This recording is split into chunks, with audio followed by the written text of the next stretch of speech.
안녕하세요. 여러분의 세일즈 멘토 김호영입니다. 오늘은 세일즈 하실 때 진짜 중요한 거절 처리에 대한 말씀을 드려볼까 합니다. 영업을 하다 보면 사실 영업사원이 클로징을 못하는 이유와 영업에서 말리는 이유가 RP를 못한다기보다는 고객이 거절했을 경우에 그것에 대한 대처를 명확하게 하지 못하고, 그러니까 즉 고객들을 나의 프레임으로 들어오게 하지 못하고 내가 고객들의 프레임에 들어갔을 경우 그 거절을 극복하지 못하게 되기 때문에 강력한 클로징을 해낼 수가 없습니다. 그래서 그런 강력한 클로징을 해내기 위해서는 최소한 내가 추구하고자 하고 내가 이끌려는 방향으로 고객들이 움직이게끔 만드는 게 필요하죠. 그런데 영업이라는 게 어려운 것이 우리가 끌고 가야 되는데 끌고 가는 건 고사하고 고객님들의 말에 끌려다니고 있으니 영업이 쉽지 않는 건 당연한 일이겠죠. 그래서 오늘 제가 현장에서 오랜 기간 동안 고객님들을 상대하면서 깨달았던 거절에 대한 대처 방법을 알려드리도록 하겠습니다. 우리가 거절을 당하게 될 때 거절은 완강한 거절이거나 아니면 우리가 이미 예상했던 직감한 거절이거나 논리가 전혀 통하지 않는 거절인 경우, 이렇게 세 가지로 나눠볼 수 있는데요. 그럴 때 우리가 어떤 고객이 나는 보험이 필요 없어서 안 할래요, 보험은 돈을 다 날리는 거라고 생각해요 라고 멘트를 던졌다고 가정해 볼게요. 이럴 때 이것을 부정하려고 하거나 논리적으로 고객들을 인지시키려고 한다면 고객들의 방어기제와 비판의식이 끝까지 올라가서 우리가 어떤 이야기를 해도 통하지 않는 논리로 그것을 받아들이지 않을 거예요. 그냥 안 한다고요. 비교해본다고요. 저도 알아요. 근데 그냥 내키지 않는다고요. 이런 부분으로밖에 대답이 나오지 않기 때문에 계약을 진행하기가 상당히 어려워지고, 진행하는 것은 고사하고 다음 미팅까지도 다시 이어가기가 힘든 상황이 됩니다. 왜냐하면 고객들은 이미 방어기자 비판의식이 굉장히 올라왔기 때문에 그 다음에도 이 영업사원을 대면하기 싫어하겠죠. 그래서 처음에 그런 인식을 심어주지 않기 위해서 제일 중요한 것은 일단 인정하고 공감하는 것이 중요합니다. 그렇게 수그러뜨린 이후에 잔잔하게 어필을 해야 되는데요. 예를 들어서 이런 멘트가 좋겠다고 생각하시면 됩니다. 고객님들이 보험을 날린다고 생각한다, 보험은 손해다, 보험은 사기다. 그럼 여러분들이 이렇게 말씀하시는 거예요. 저도 그렇게 생각합니다. 저 같아도 그랬을 겁니다. 저도 같은 입장입니다. 이렇게 일단 인정하고 그분의 생각을 존중해줘야 됩니다. 존중해주고 그 이후에 이런 이야기를 던지는 거죠. 그러니까 벗이 들어가야 돼요. 그걸 단이라고 할게요. 저는 보험인이기 때문에 현장에서 겪었던 경험을 통해서 선생님께 사명을 가지고 말씀을 드리려고 합니다. 모든 건물에 비상구가 있지 않습니까? 이 건물이 무너지라고 비상구가 있는 걸까요? 또 소방서도 존재합니다. 세상 천지가 불이 타라고 존재하는 것일까요? 심지어 장례식장도 존재합니다. 사람이 죽으라고 그런 장례식장들이 존재하는 걸까요? 아닙니다. 그것들은 최소한 위험한 상황에서 우리들을 지켜주기 위한 안전장치입니다.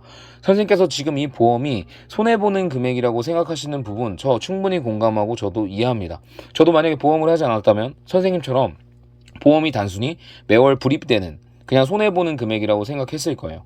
하지만 제가 보험 영업을 오랜 기간 하다 보니까 고객님들께 정말 필요한 상황에 보상이 나간다는 것을 인지하고, 그리고 그런 견제적으로 생길 수 있는 공공한 리스크를 막아준다는 것을 몸소 경험하다 보니까 이것이 명확한 안전장치라는 사실을 깨달았습니다. 그래서 선생님, 이것은 소비되는 돈이 아니에요. 선생님께서 모아놓으신 재산, 가지고 계신 채무, 가족 간의 관계, 그 모든 것들에 대한 리스크, 그 리스크를 한 달에 얼마를 부담할 수 있느냐에 대한 그런 비용입니다. 보험은 꼭 있어야 합니다, 선생님. 제가 선생님의 입장에 공감하지 못하는 게 아니에요.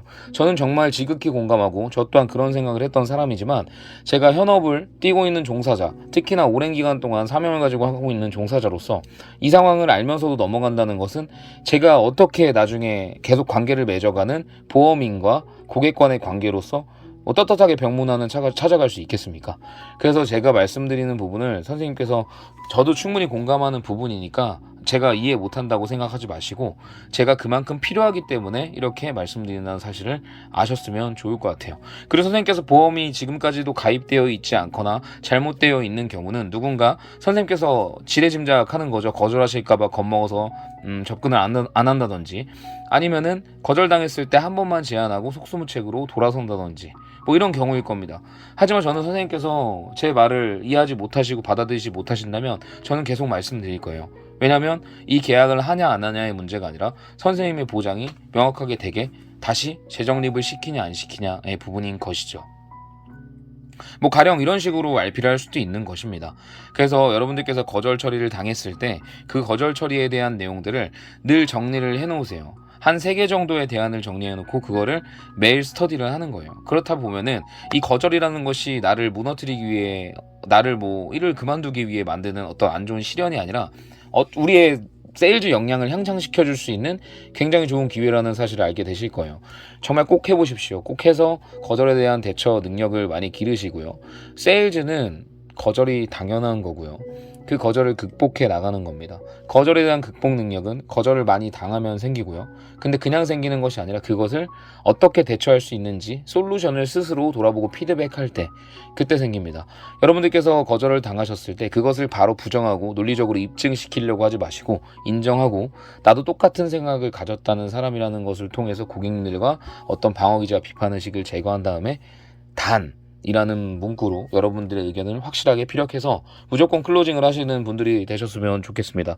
이거 정말 중요한 팁이에요. 제가 첫 주차 마감하면서 거절을 안 당했습니까? 당연히 당했겠죠. 그래서 그럴 때도 다 이런 멘트를 하고 이런 거절 처리를 쉽게 대응해냈기 때문에 다 계약들이 들어간 것입니다. 그러니까 여러분들께서도 이 거절 처리에 대한 생각을 한번 깊게 해보셨으면 좋겠습니다. 여러분들을 응원하겠습니다.